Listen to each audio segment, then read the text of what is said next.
Recently, I've been noticing in a lot of the media that I consume that writers and creators have been botching what should be wonderful moments.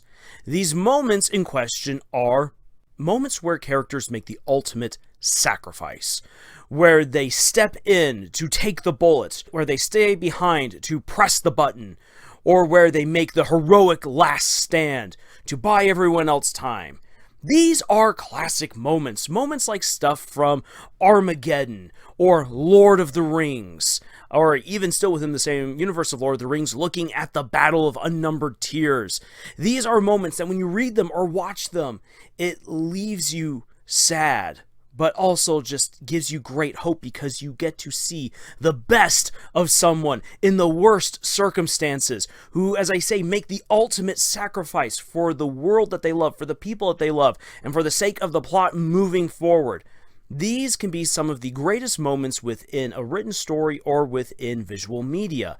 And yet, I have noticed a disturbing trend where these beautiful moments have devolved into cringy, forced circumstances that in some cases just become downright awful as you realize that rather than being some heroic, selfless moment, it's more of a suicide.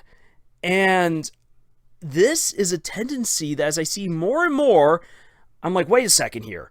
What have we lost? What have we forgotten when it comes to a sacrifice?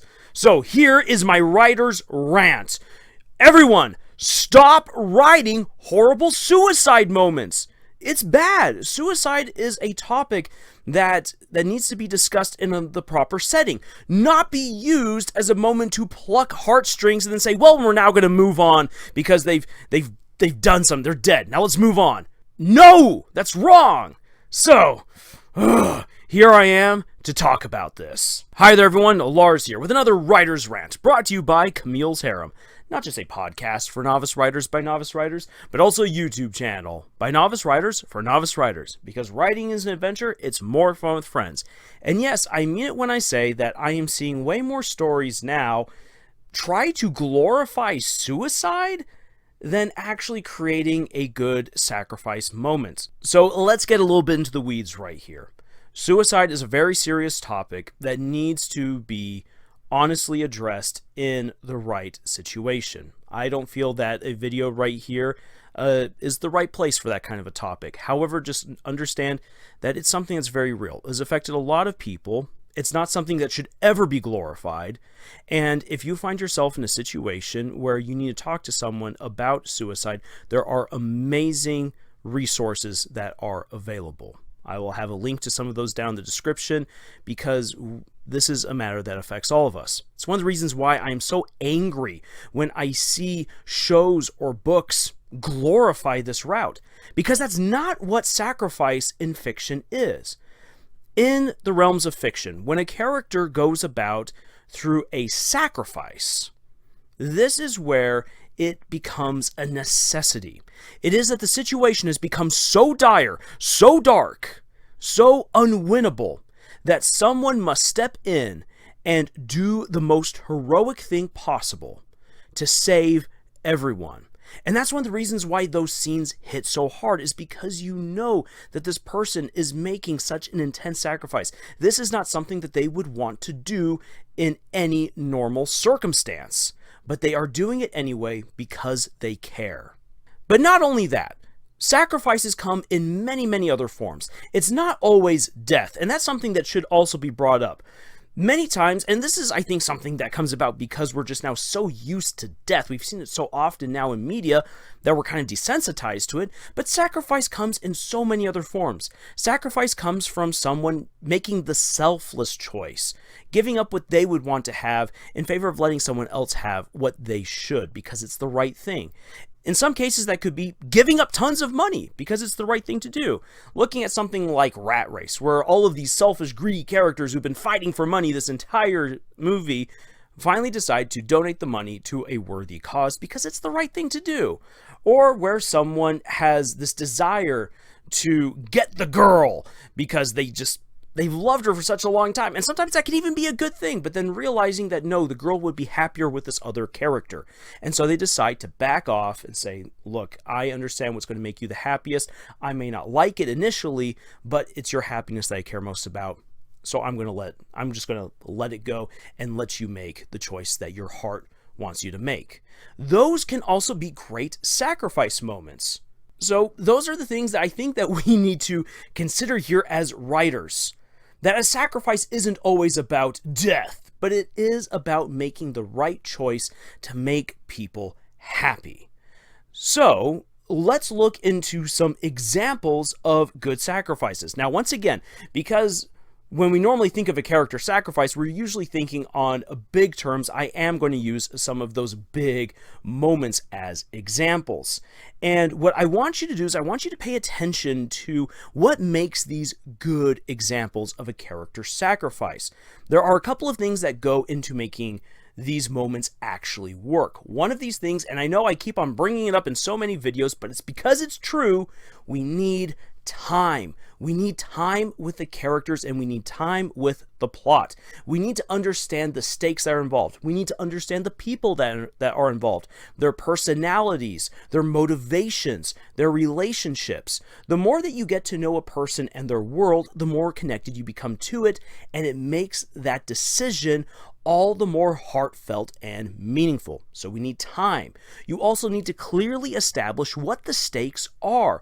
What is actually going on within this scene, and what could happen if this character does not make the selfless choice? That is very important as well.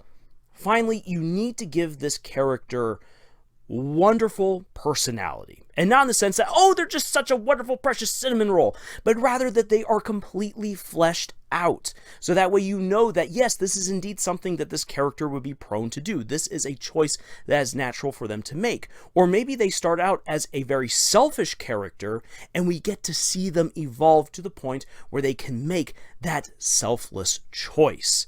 That is all very important in making these moments work. So understanding that, let's dive into some good examples of character sacrifices. So I had this discussion with the rest of the members of the harem, and they gave me some wonderful examples to kind of buffer my own. So we have right here from Camille, one of her favorite character sacrifices is Boromir from the Fellowship of the Ring. Or if you're reading the books, it actually happens in the Two Towers, where Boromir finally steps on in to save the hobbits, or he at least attempts to save the hobbits, from being kidnapped by the Uruk-hai sent by Saruman. This is an incredible moment because we've watched Boromir struggle. He went on this quest to find out how to save the people of Gondor. He didn't know that the One Ring was involved in this, but he had a vision about doom being near at hand, and the only thing that could save them was Isildur's Bane and the halfling who carries it.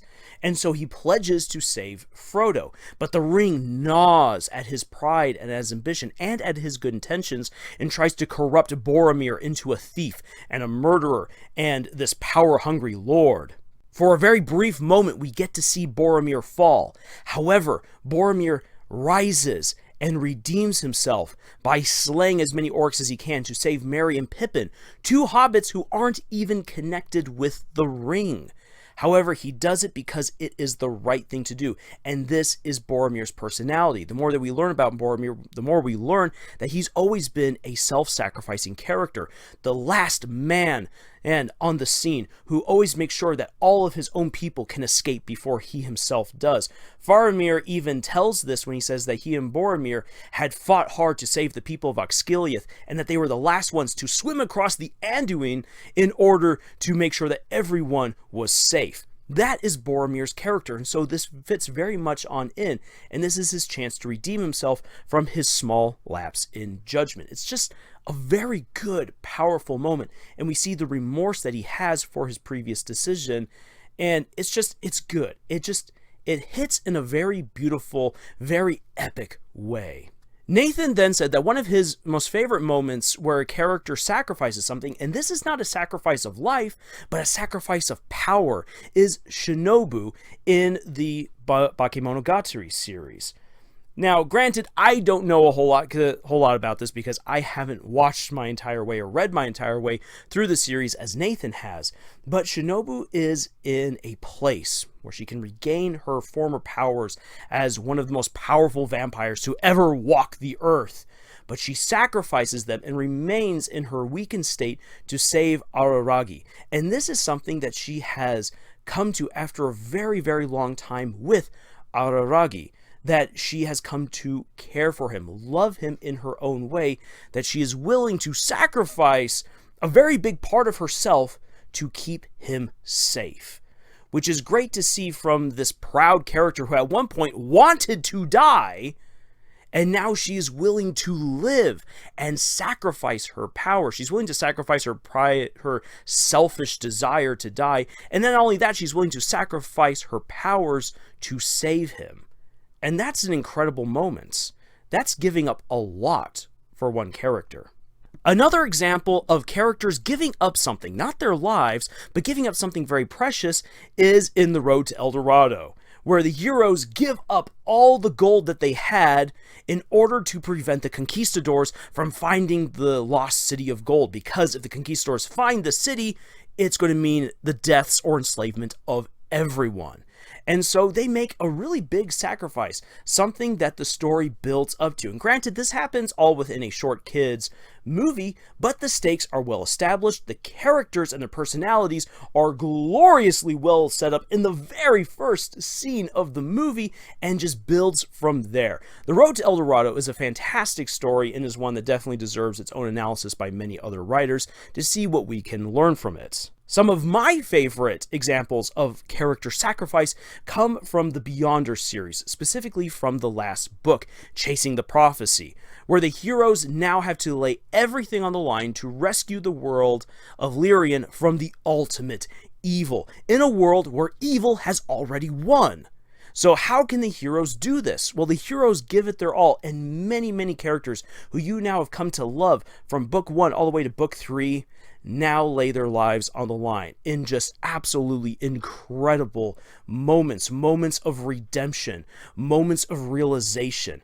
It's fantastic because, once again, everything is set up. You've come to love these characters over the course of the series.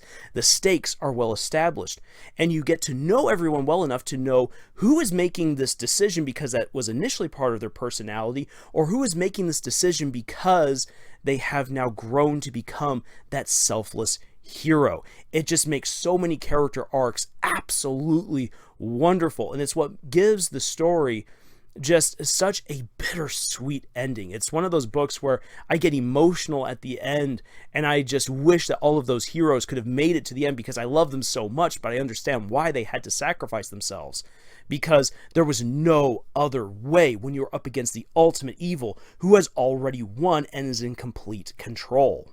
And another really great sacrifice moment, which is strange because it's going to be juxtaposed by some really awful moments, is Pyrrha's sacrifice in Ruby Volume 3, where she rescues Jean from this climactic battle with Cinder, going into this battle knowing full well that she might not survive, but she gives it her all. Pyrrha goes into this fight essentially to suppress Cinder long enough in hopes that the right cavalry might come. But she doesn't know that someone else could come because, as far as she knows, Ozpin has been defeated by this point. This is a really, really tricky moment right here because Pyrrha could have run. She could have run away with Jean.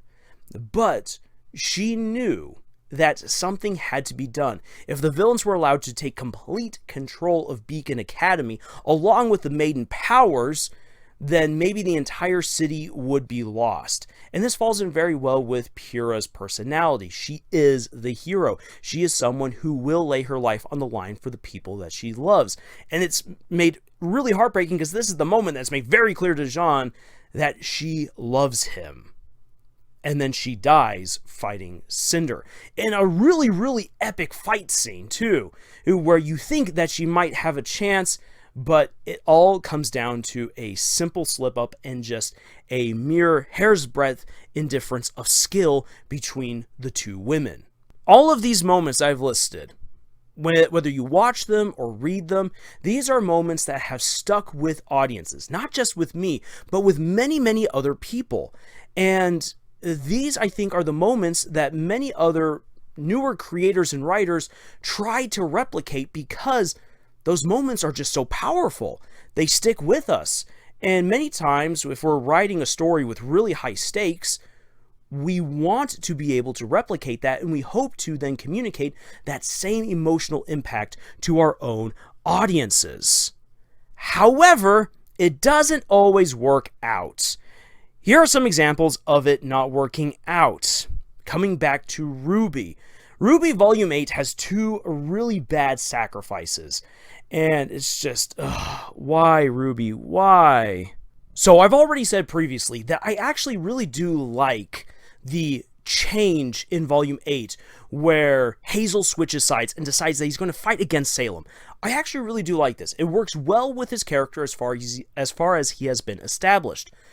The real problem is that we had so very little time to see his conflict into what leads him eventually to make this choice to help out Oscar and Ozpin and turn against Salem. It's a great fight. It works well within his character that he sacrifices himself, but we were missing the time. The stakes were well established, the personality was well established, but there was not enough time to fully convince the audience of his shift in loyalty. But the most egregious sacrifice in Volume 8 is that of Penny. Now again, I have said previously in another review that I understand what the creators were going for, but it didn't work. So, and I'm going to say why it doesn't work. Number one, we don't have enough time with human Penny. We don't get to see what kind of changes she has gone through. That means that her entire metamorphosis as a character is now wasted. Not to mention anything about just snuffing out a character who you've already brought back to life before to now say, yeah, we're never going to bring her back. That metamorphosis is completely lost. Another matter is the stakes. Everything that's happening in this scene is happening so fast that we as the audience barely have any time to process it. And sure, we know that Cinder is after the Maiden Powers, and that's what's kind of up for grabs here, but also the fates of so many people. But once again, this is a moment where it's not very clearly established what the stakes are, except for what we as the audience can infer. Everything is happening so fast, it's so chaotic, and sure, I understand that that is the nature of an ambush, but again, because we haven't had enough time with human Penny, this sudden rush just makes everything feel incredibly messy. Then, on top of that, and this is where things get really messed up, Penny has the opportunity to save herself. Yes, we understand that it is within her personality to sacrifice for other people, to fight for the greater good, to make that hard decision. But it's a decision that she didn't need to make. As a result, forcing Jean to kill her is not so much a sacrifice as it was an assisted suicide to ensure that the powers got to Winter. This is what makes it awful, because it is a moment that didn't need to happen, at least not in that way. And that's just, yeah, there's a lot that can be said about this, but I'm not going to dwell on it because, as I said, on the subject of suicide, that's a serious topic that I do not want to make light of in this video. Suffice it to say, Ruby 8 did 2 bad examples of character sacrifices. Another bad example of a character sacrifice, which is again really annoying because we actually saw a great example of this back in Season 1, is the Owl House. Back in Season 1, we got to see Ida sacrifice her powers to save Luz. This was such an emotional, powerful moment for all of the characters involved. Seriously, the end to Season 1 of the Owl House is incredible. And yet, when Ida is again in a place where she decides to sacrifice herself for the greater good, it doesn't make any sense. And let me explain why. Though I understand that a lot of fans of the Owl House really do enjoy the episode where we get to meet Rain, Ida's former lover, it doesn't work. Why? Well, we get so little time with Rain. We get so little time with their relationship. And now Ida's willing to stay with Rain to the bitter end, to sacrifice themselves, to take out 2 Coven leads, thereby depriving Emperor Belos of his ability to go through with the Day of Unity. This is a dumb sacrifice right here because, number one, Rain actually doesn't 100% know that this will derail Belos' plan, so it's kind of stupid to sacrifice themselves when you don't know if this is actually going to go through. There are plenty of other moments in which you could try to undermine the Emperor, so this is a moment that doesn't necessitate the ultimate sacrifice.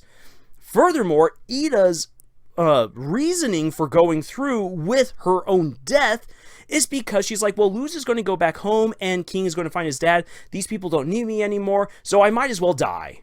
Wait, what? That's your reasoning? And then Rain sees the picture of Luz and King and is like, no, you have people who need you. Enough of this. And it's a moment where I was like, wait, what did I just watch? For the most part, I was really enjoying the episode. The end fight is incredible, and I like all of the different personalities that get thrown on in there, and I actually would like to get to see more of Rain. But the problem is that it was so fast. There was no time to fully establish what the stakes are, because everything else that we know seems to say, no, this is a stupid decision. We don't really know who Rain Whispers is. We don't really have any time to understand their relationship with Ida either. And so all of this just seems stupid, and Ida's motivations are dumb because everything else throughout the entire story has said otherwise.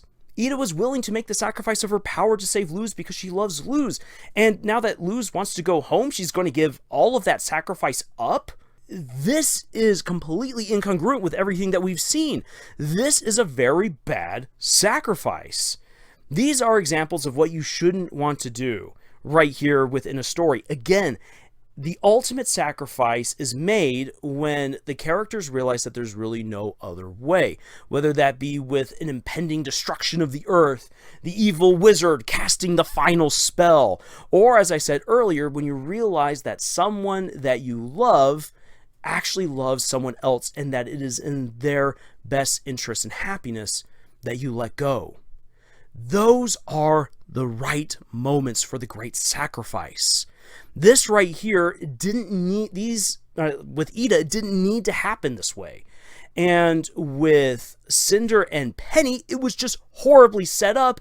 And with Hazel, we weren't given enough time. Another thing that I should bring up, just because this is something that we see a lot, is when villains are redeemed through their deaths. A classic example of just a bad character sacrifice is with Ben Solo or Kylo Ren. He didn't have to die. There was no reason for him to die. There is absolutely nothing within the established canon that says he has to die. I mean, why? How? And to what end? He was already redeemed through his actions of going back to save Rey. So he now has to die to seal the deal? This is just dumb.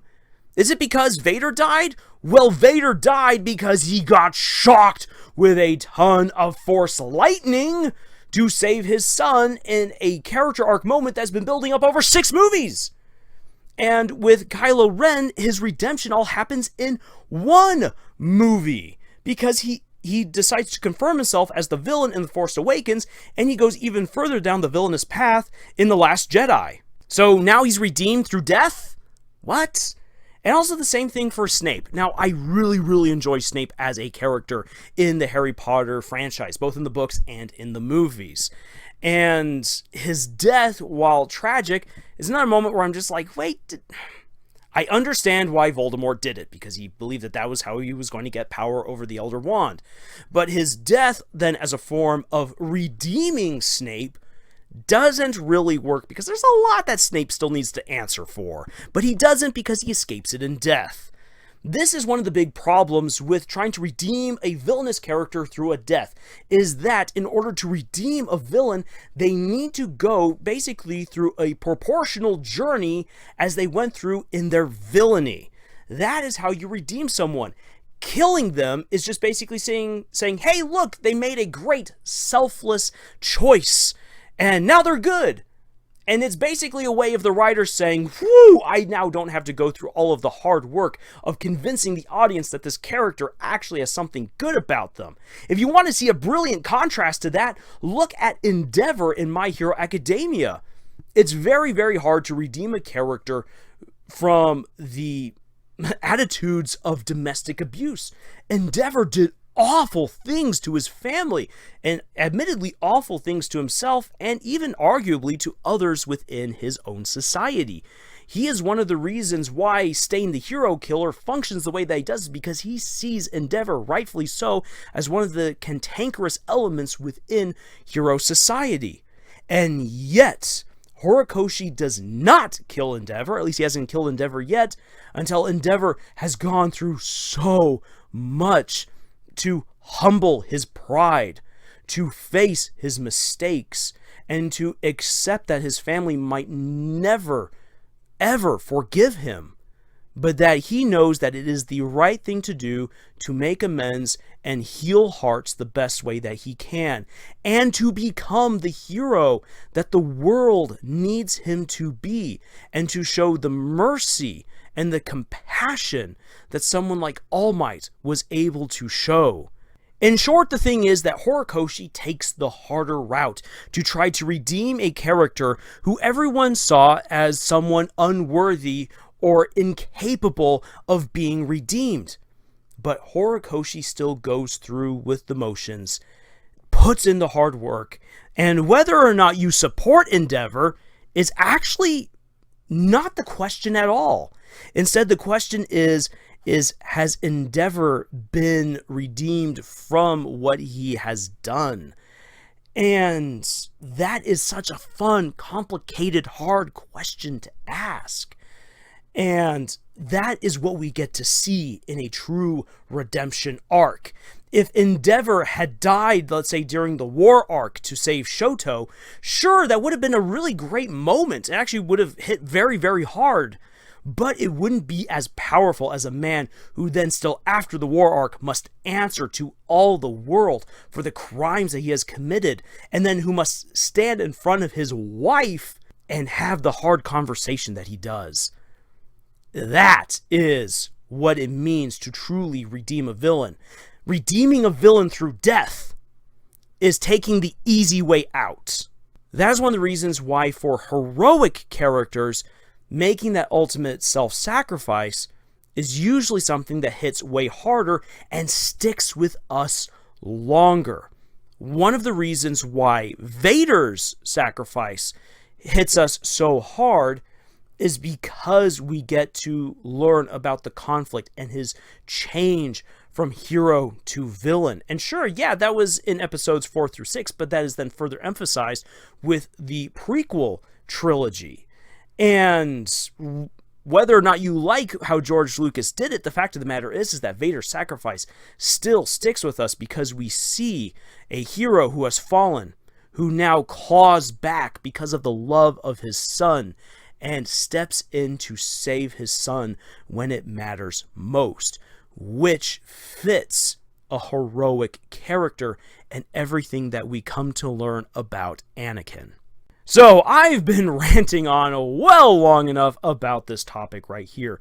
Character sacrifices are a really, really big topic. And as I said, it's something that I'm seeing more and more often where it's not done well. And when I look at smaller stories, not ones that are in big book series or have been made into massive shows, I still see this. I still see that writers try to make these powerful emotional moments by killing a character. And, well, congratulations, you've killed a character. That doesn't make it a meaningful sacrifice because you haven't taken the time. You haven't fully established who this character is. You haven't established the stakes. Instead, you tried to give us some good, wonderful cinnamon roll moments, and then you murdered them. That is not a character sacrifice. That's just straight up murdering a character, which if that's what you want to do, fine, that's pretty good. But it will never have the impact or the meaning as a good, selfless sacrifice from one of your own characters. So it's something I want you guys to think about. And it's something that I definitely want more established creators to think about, because stop making these horrible, cringy moments that waste good characters because you think that plucking our heartstrings is what counts, or that this decision right here matters. Because no, a strong, selfless sacrifice moment only makes sense if that is the best option available. So please remember that. Okay, enough ranting before I lose my voice. If you'd like to get other great writing advice, please go check out our other videos and our podcast, Camille's Harem, found on Podbean, iTunes, Google Play, Spotify, the works. We also have great writing exercises for you to check out over at our Pinterest page, and we would love to have you be part of our community over at our subreddit and our Discord. It's been great seeing more people showing up over there. We love to hear from everyone. We love to learn about the different stories that people have been writing, their fanfics, their original stories. It's a great time. So please join us over there. Links are all down in the description below. And thank you for letting me go on this rant. I know it's a bit of a touchy subject in some cases, and I do say this with the greatest respect that I possibly can. So thank you. And until the next video, y'all, tschüss.